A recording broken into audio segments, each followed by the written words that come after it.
As most of you know by now, about 2.5 weeks ago, my father passed away.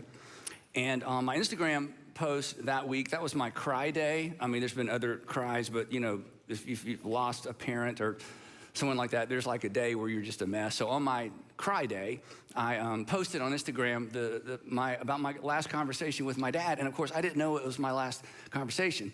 And if those of you at North Point Community Church a few weeks ago when I was here last, I actually talked a little bit about that conversation at that point, not knowing that would be the last time I would have a conversation with my dad in this life.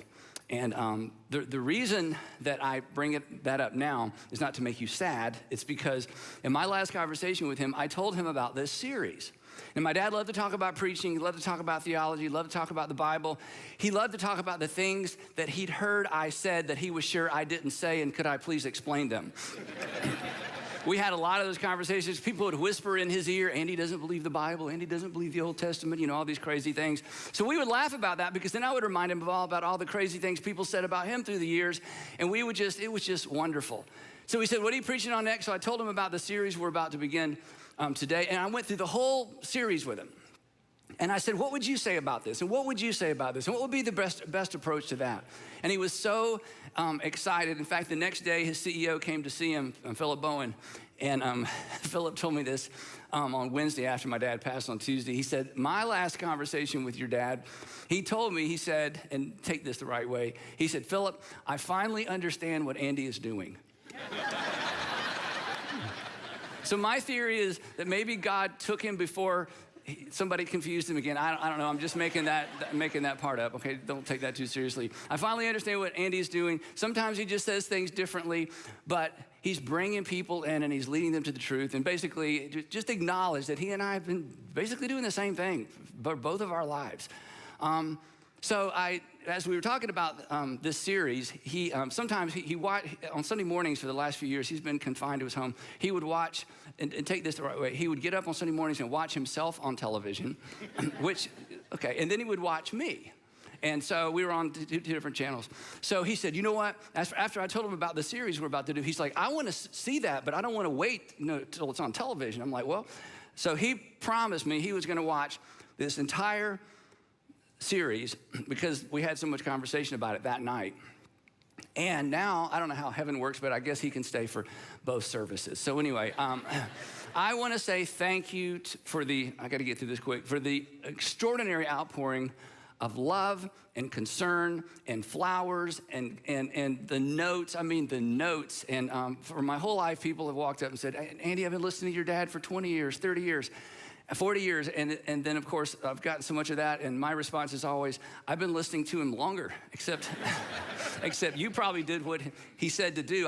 Not so much me when I was in high school. But anyway, so I just want to say thank you, and I will of course miss him forever. And now we're going to switch gears without a clutch and jump into this series that he and I discussed that I'm so excited about. And I want to welcome all of those of you who are joining us from all of our Atlanta area churches. And for those of you who are joining us from all over the world, I didn't greet our online audience, but thanks so much for tuning in. It is so fun and exciting to see a growing network of men and women and teenagers and college students who are discovering what it means to not just be Christian, but to follow Jesus. And that's what we're going to talk about for the next few weeks. So today we're beginning this brand new series, and the title is, or we've entitled it, The Fundamental List. And I love this title, and I did not come up with it. The Fundamental List. The subtitle is Recovering the Essentials of Our Faith. So for the next few weeks, we're going to attempt to answer the question, what must a person believe, not do, but what must a person believe in order to be a faithful follower of Jesus? Now, we talk all the time about what you do to follow Jesus, and we're going to continue to talk about that because it's not just believing that makes a difference, it's doing that makes a difference. But it's a legitimate question to ask, as if I'm gonna be a Christian, what do I have to believe? What's essential to believe? What's fundamental? What's the bare minimum? What's the can't do without? And the reason this is such a confusing question for so many of us, and it's nobody's fault, it's just the nature of things. The reason this is so confusing is the Christian faith is kind of like a giant house of living rooms. way bigger than this. This is just a sampling. A giant house just filled with living rooms. And each of the living rooms has a double door to the outside. And then it's got all these hidden passageways to all the other living rooms because people are constantly changing churches, changing denominations, changing faith traditions. They marry somebody from a different faith tradition, so they leave theirs to join hers or to join his. So there's all these, people can swap around. And everybody, each of these is constantly inviting people into their faith, their Christian faith tradition. But as you know, and this is where it gets a little bumpy, each one of these faith traditions, including the many, many, many that aren't listed here, they all have their own terms and conditions. Their own terms and conditions, their own traditions, their own expectations, their own, in some cases, versions of the Bible. In some cases, their own interpretation of their version of the Bible. And the main thing, there's only two things that all of these have in common. We'll get to the second one in a minute. But one of the only things that all these groups, and we're part of one of these groups, one of the only things that they have in common is that they're confident that they're right.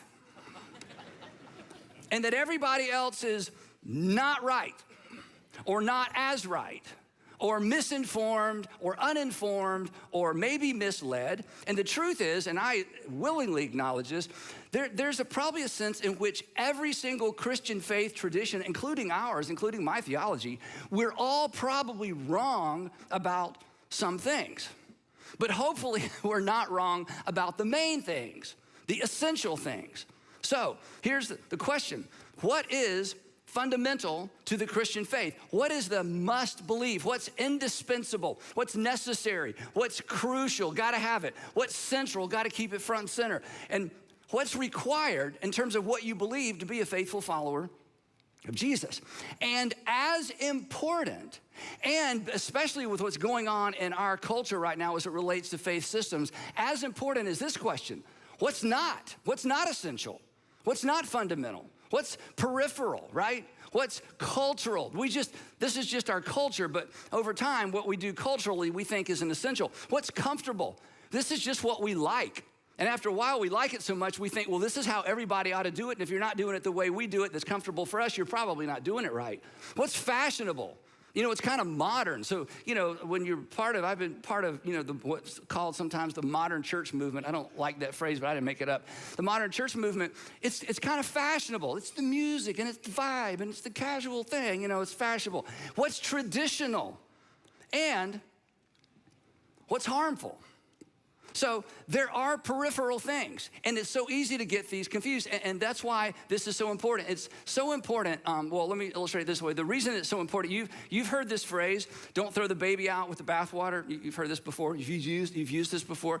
This is actually, I looked this up, I didn't know where it came from. It's a 16th century German idiom that actually was created to serve as a warning, and it is a warning. And so here's kind of the clunky definition of what it means not to throw the baby out with the bathwater.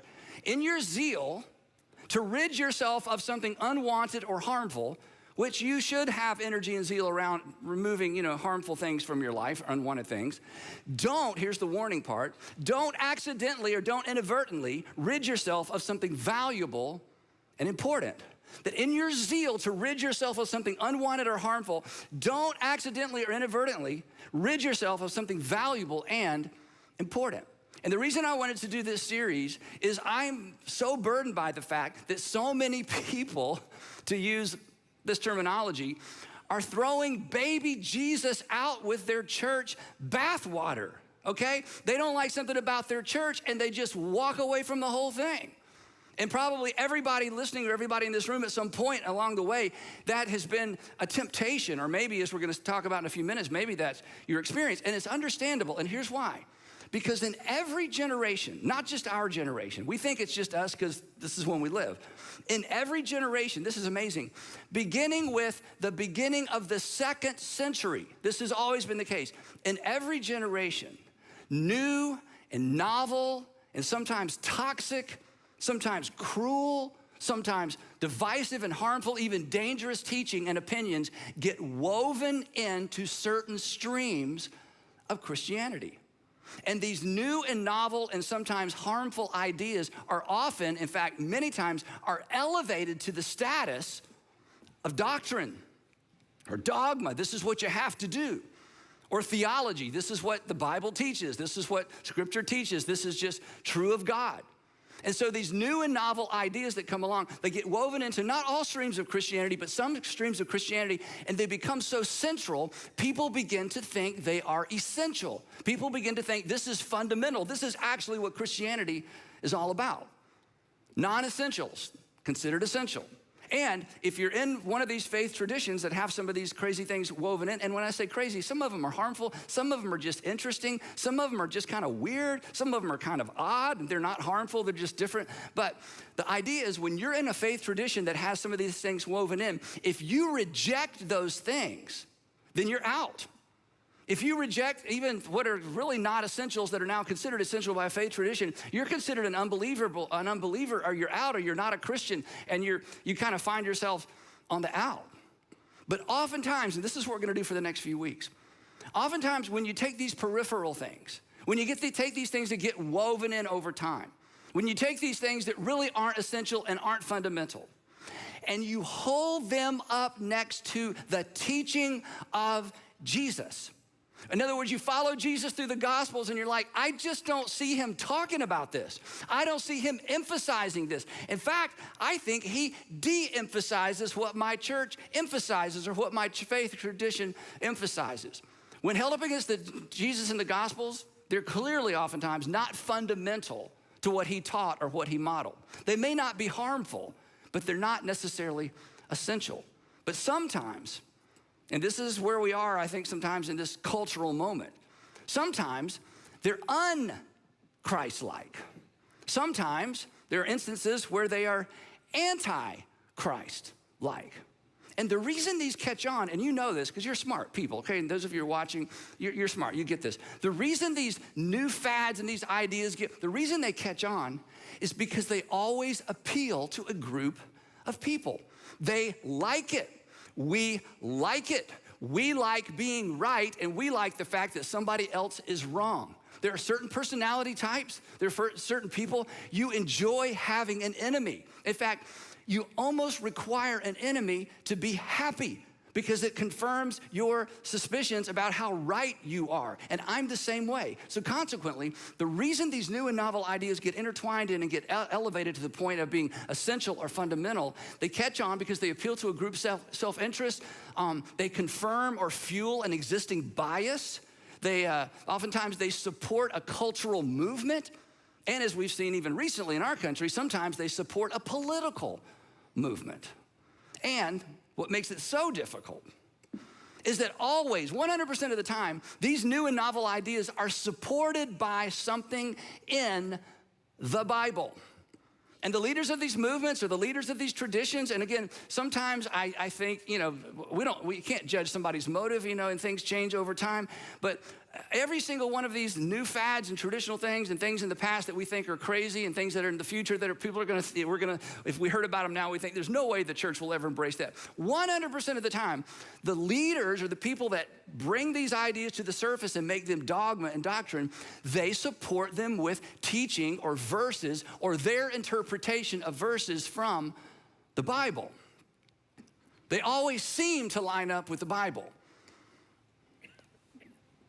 but not the teaching of Jesus, not the person of Jesus. That oftentimes, even the non-harmful ones, as well as the harmful ones, conflict with what we call, because the Apostle Paul named it this, the law of Christ. And what happens is, over time, they justify and encourage a tone and a posture and an approach that is anything but Christ-like. And when that happens in a faith tradition or a church or a group of churches or even a denomination, mature like you and honest people feel like, you know what, can't do this anymore. I just can't do this anymore. I know you got chapter and verse. I just don't think Jesus was like that. If this is how we have to treat people in order to be a part of this movement, then I'm out. So mature, thoughtful people step away from their church. But here's the catch, and here's maybe your story. If their church is the only version of Christianity they know, They feel like they don't have any choice but to step not just away from their church, but to step completely away from Christianity. Because the version of church the version of Christianity they were raised with, for them, that is Christianity.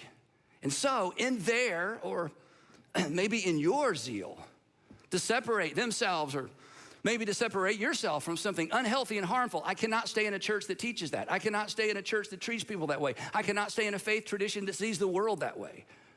In their zeal, or in your zeal to separate yourself from something unhealthy and harmful, which we should all do, you separate yourself from something that's valuable and important. And again, maybe this is your story, right? I'll take some water. It's right there next to me. Thank you. I'll take the one on top of the chair there. Thanks.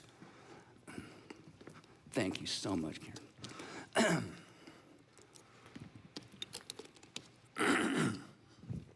Everybody nervous now? There's no like. One time, quick story. I got to preach at Saddleback Church, Rick Warren's church one time, and sounded like I needed water. This lady comes down, and I didn't know what I was like, uh-oh. And the security got up and got her, and she held up a bottle of water. Anyway.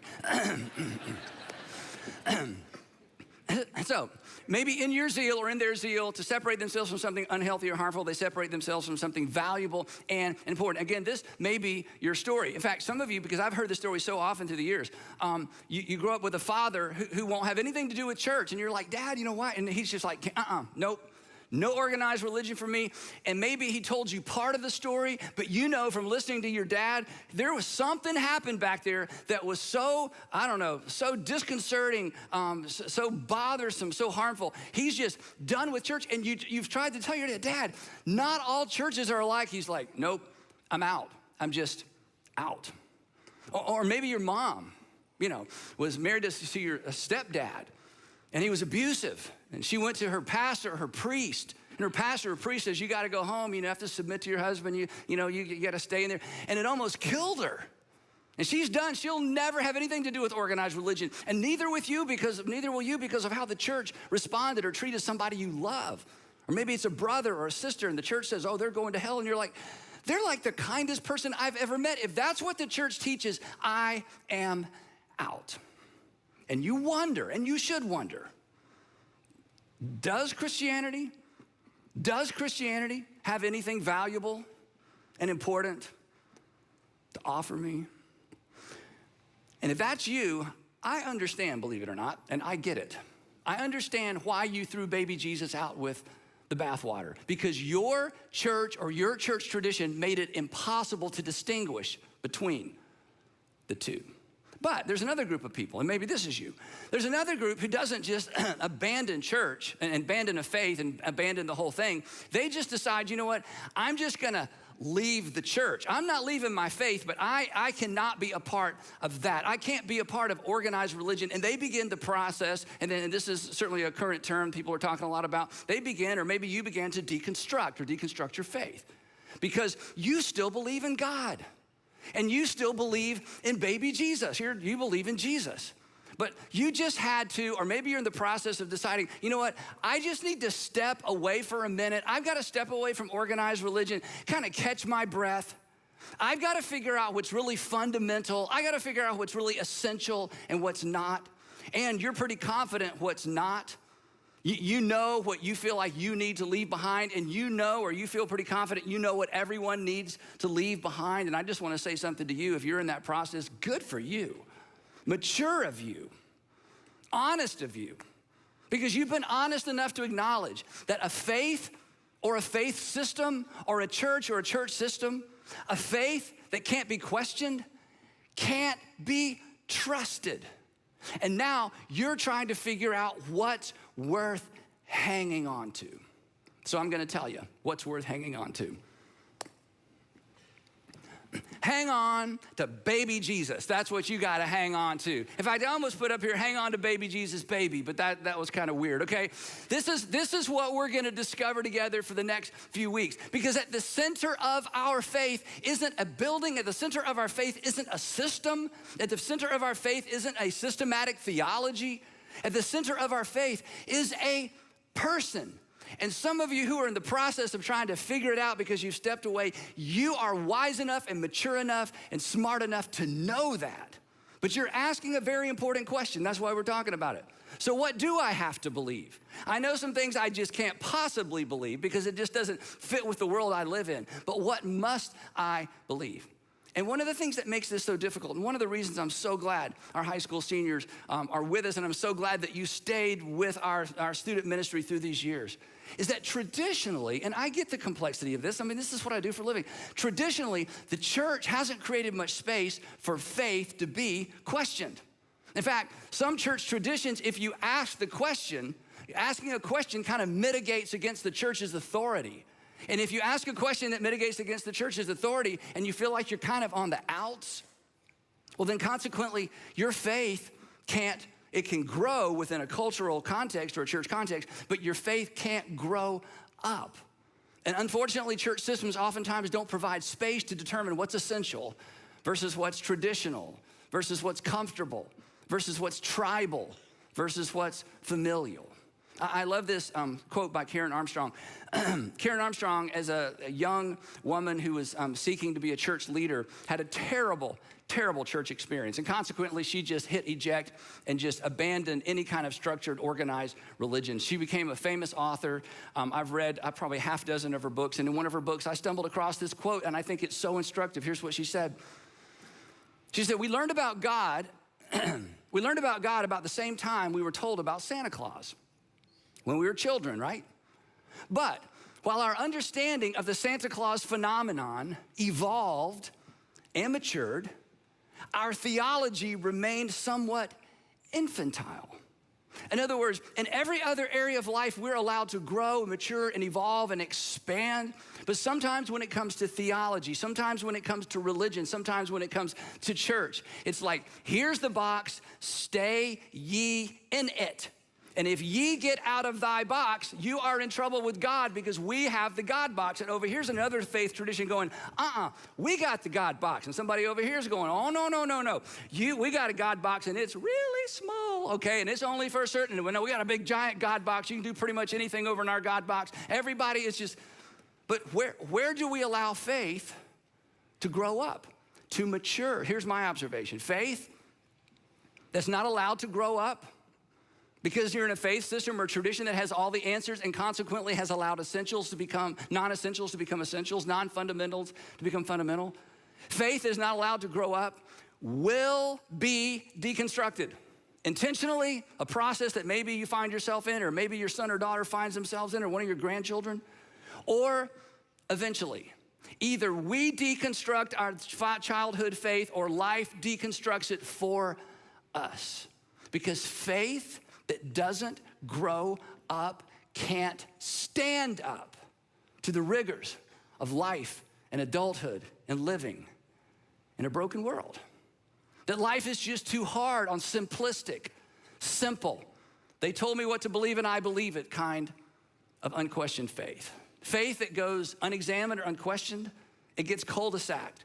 And here's what I mean by that. And in my world, these are the stories we hear all the time. And again, this may be your story or it may sound like your story. Somebody says, I go to a church and they say, God parted the waters and the good guys passed through and all the bad guys drowned. But preacher, I gotta tell you, I feel like I'm drowning and I'm one of the good guys and all the bad guys are safely on the other shore and life is going swimmingly for them, even though I'm the one who's having to swim. It's not working for me. And I believe and I listen to the sermons, but I just feel like I'm going round and round and round and I'm about to hit eject. I'm out. The formula isn't working for you. The formula didn't work for your sister. The formula didn't work for your brother or your mother. Why didn't the C part for you? Why didn't the C part for them? And somebody says, you gotta have more faith, you gotta pray harder. And finally, they just quit giving answers and just move on and keep talking positive to all the people who've yet to face something like you're being forced to walk through. Why did Goliath win? I was told that I'm David and all my circumstances and all the bad in the world and all my financial problems and my marriage problems and that's Goliath and I have faith and me, little David, I'm gonna beat Goliath, but I'm telling you, Goliath is beating me. What's wrong with me?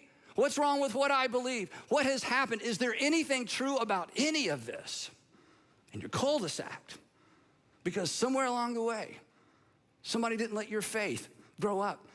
And I'm not picking on you. I mean, this is something we're all gonna wrestle with. You're in a faith tradition, and from your perspective, this is Christianity. And it's not working, and it doesn't work, and you feel like I either have to leave it completely or I have to step away from it and rethink it. So in this series, we're going to do our best, I'm gonna do my best, to strip it down to the sticks, to take it down to the foundation, and ask the question, what is actually literally fundamental to our faith? We're gonna attempt to answer the question, as I said up at the beginning, what must one believe in order to be a faithful follower of Jesus? What must one believe? I mean, there's lots of add-ons and lots of interesting things to talk about, but what is core? What's essential? What's fundamental? Or, to put it another way, what's baby and what's bathwater? So, in our few minutes we have remaining today, I wanna go ahead and just jump in, get this party started, okay? But I need you to use your imagination. It's the year about 30, AD 30. There's no church. There's no Bible. There's no the Bible. There's no Christian theology. There are no hymns. There's no Sunday school. There's no choir. There's no Christian theology. AD 30, we're in Judea or Galilee. And all there is the law and the prophets, what we would consider part of our Old Testament. There's Rome occupying our hometown. There's the temple. There's a temple system that we have a feeling is corrupt. We think they're getting rich off of our offerings. We have lots and lots of questions, lots and lots of tension, culturally, politically. And there's one other thing. There's an unusual rabbi from Nazareth who is drawing enormous crowds. He's wreaking havoc with the status quo. He's making both Rome and both the empire and the temple establishment nervous. Telling these amazing stories that sometimes we understand and sometimes we don't. But there's still no church and there's no Christianity. And one afternoon, about 2.5 years into his mission, Jesus and his 12 apostles are way, way, way up about 25 miles north of the Sea of Galilee, as far away from the big city of Jerusalem as they can almost possibly get, in a region called Caesarea Philippi, which is important because it was named, Herod the Great named that region for his son Philip, thus Philippi. Philip renamed it for Tiberius Caesar, consequently Caesar, so it's Tiberius, Caesarea Philippi, the region with two names. And maybe they're walking along talking about how in the world did this region get named with two names? And we jump into the story as we discover our first fundamental. When Jesus came, you've heard this before. When Jesus came to the region of Caesarea Philippi, he asked his disciples, hey, we know how this region got named. Who do people say I am? Who do people say the Son of Man is? And he uses this title from Daniel. This is a title that God would give the one that he would allow to judge all the nations at the end of time. And Jesus is claiming this for himself. Who do people say the Son of Man is? And the reason he asked this question, this is an important question. He knew this was essential. It was fundamental for them to get this question, the answer to this question right. In other words, he's saying, who do you think I am? Or our version is, who do you think Jesus is? And they replied, well, you know, there's a lot of talk on the street about you, Jesus.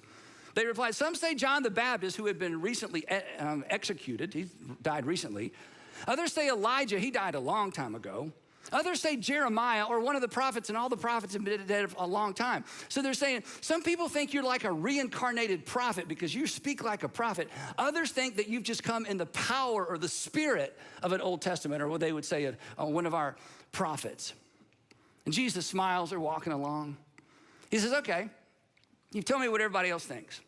You guys have been with me for a while. What about you?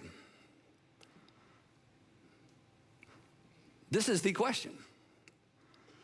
Who do you say I am? It's an important question.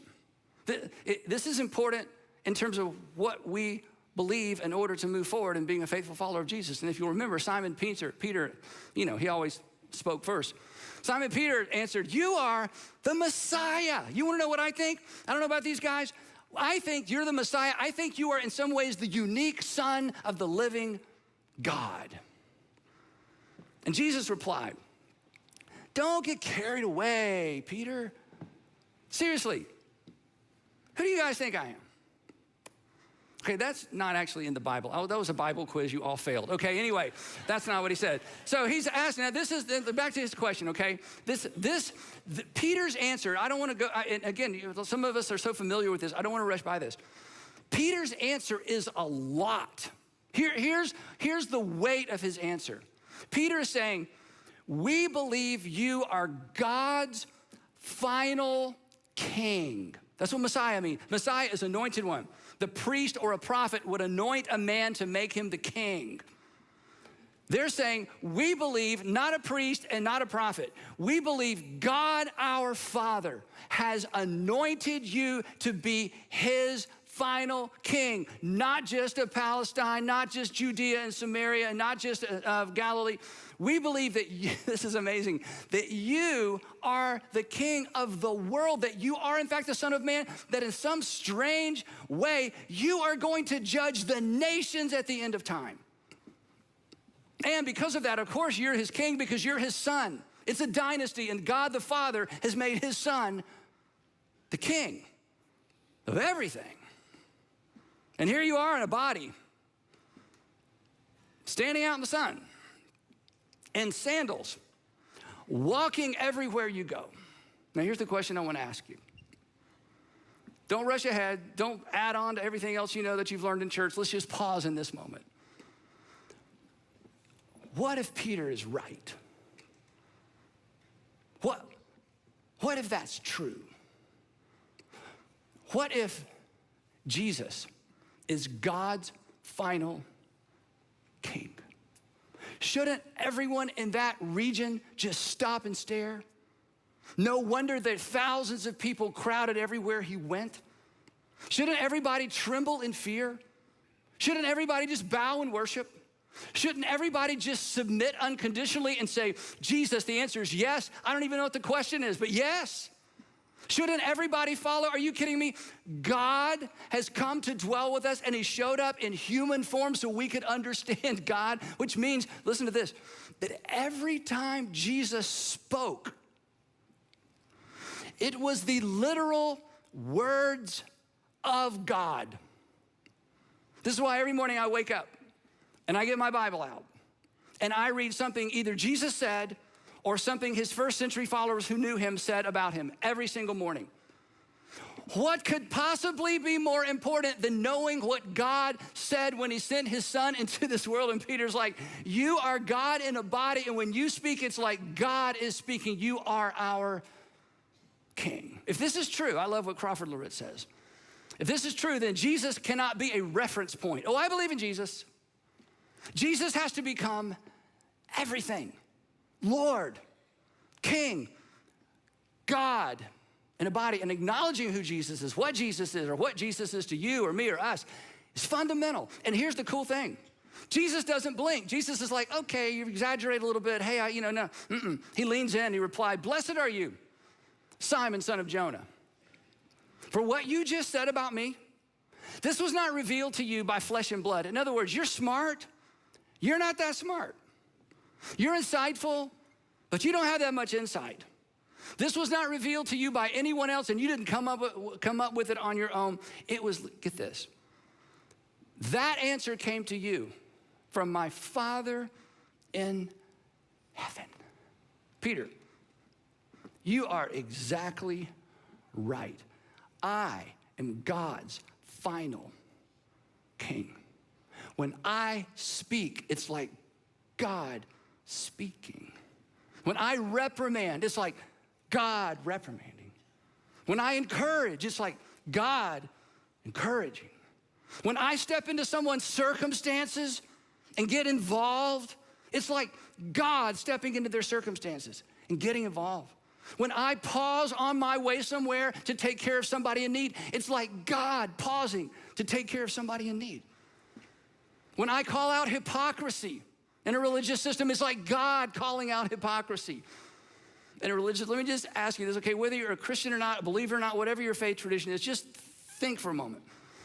If this is true, and you have access to the gospel of Matthew or Mark or Luke or John, Why would we not wake up every single day of our lives? We have the opportunity to read the words of God from Jesus, his King and Son.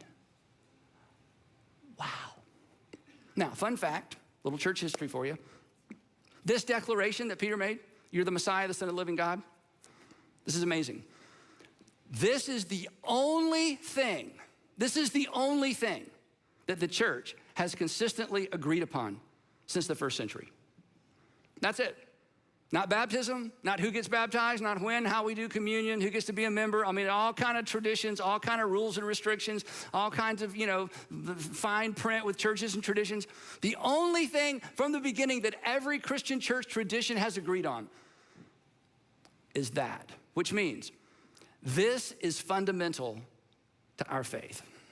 In fact, it's so fundamental, it organizes and prioritizes everything else. And the challenge for you, if you're gonna be a Jesus follower, the challenge for me if I'm gonna be a Jesus follower, not just a believer, a follower, is that I have to accept and acknowledge and submit to the reality that Jesus is God in a body and God's final King. So the first on our fundamental list, and we're gonna make a list throughout this series, is simply this. Number one is Jesus is God's Son and our King. If you're gonna be a faithful follower of Jesus, you have to believe this. And the reason you can believe this is not because Matthew wrote it. The reason you can believe this is because Jesus said it. And in that moment, this is amazing, in that moment, all 12 of his disciples apparently believed it. And then life happened. And then life got complicated. And then things didn't go as they expect, and they all quit believing it. Like us. Their faith was too infantile. It was too buttoned up. God's in a box. God wins. God is here. God wins. God can't lose. God can't be killed. We know how the whole thing's gonna play out. It doesn't play out the way they think it's gonna play out, and suddenly they just have to put their box down. Because they watched their king die. Game over. Unfollow. And yet these are the men that brought us the story we're talking about today. Because when he rose from the dead, they followed and surrendered to him as God's final King. This is fundamental. This is where it all begins, because this is where it all began. And everything flows from that. If you're clear on that, honestly, if you're clear on this one idea, pretty much everything else is detail. But it's important detail. And we're gonna dive into some of that detail in part 2 of our series, The Fundamental List, Recovering the Essentials of Our Faith. I hope you won't miss any of this series. Heavenly Father, thank you for preserving this amazing conversation. Thank you for making it way more simple than we make it. Thank you for speaking in such a way that, honestly, we can understand it. And Father, I pray for the man or woman, the teenager, the college student, the grad student, the senior adult, who just has so many questions and life has gone so the wrong way for them, and they're wondering, why am I not winning? Why is Goliath winning? Why am I the one in the sea? Why am I the one outside the ark? Why isn't it working for me? Where is God? I pray that, Father, maybe something they heard today would give them hope. And that literally, if we let go of everything else, that we would hang on to Jesus, who came to live as one of us so we could know what the Father is like. So give us wisdom to know what to do with what we just heard. Give us the courage to do it. In Jesus' name, amen.